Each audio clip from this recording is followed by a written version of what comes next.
Бизнис заедницата го крева гласот против планот на владата да воведе еколошка такса со која ќе се плаќа 4,13 денари со ДДВ за секој наточен литар нафта и бензин. Од Сојузот на стопански комори за Алфа вела дека зголемување на даноци или јавни давачки во овие услови ќе има негативни ефекти по активноста на стопанството и животниот стандард на граѓаните. Еколошкото оданочување има функција на дестимулирање на активности кои придонесуваат кон загадувањето како приоритет, но неговото воведување мора да има предвидливост и период за прилагодување.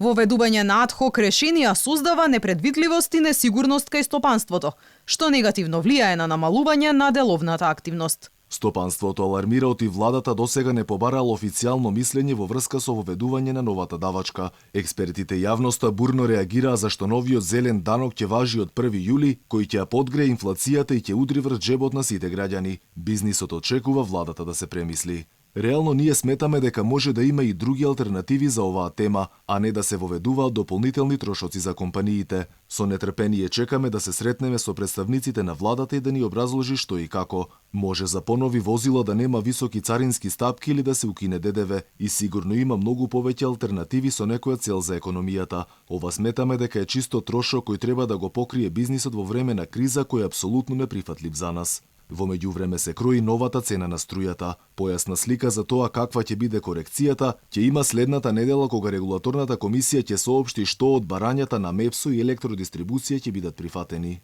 Во овој момент регулаторната комисија за енергетика ги анализира овие барања кои што се доставени од компаниите и уште од сега најодговорно можам да кажам дека тоа што е побарано нема да биде прифатено, како и регулаторната комисија за енергетика си прави анализи врз основа на кои очекувам во наредните 10 дена да излезе со конечни пресметки. Инаку уште минатата недела премиерот беше категоричен дека нов зелен данок ќе има. Рече дека тој бил дел од зелената агенда, а целта е да се пополни еколошкиот фонд за да се поддржат инвестициите во обновливите извори на енергија. Им порача на граѓаните наместо автомобили да возат велосипеди, тротинети и електрични возила. За ВМРО-ДПМН е пак новата такса од 4,13 денари по литар гориво за власта било да ги пополнува буџетските дупки и да го ублажи катастрофалниот дол кој го создаде. Велат оваа такса трајно го поскапува горивото, но секако отвора и инфлаторна спирала. Инаку со ваквото поскапување владата планира за 6 месеци од оваа такса да собере 27,4 милиони евра во буџетот или годишно во државната каса да влезат по 54 милиони евра.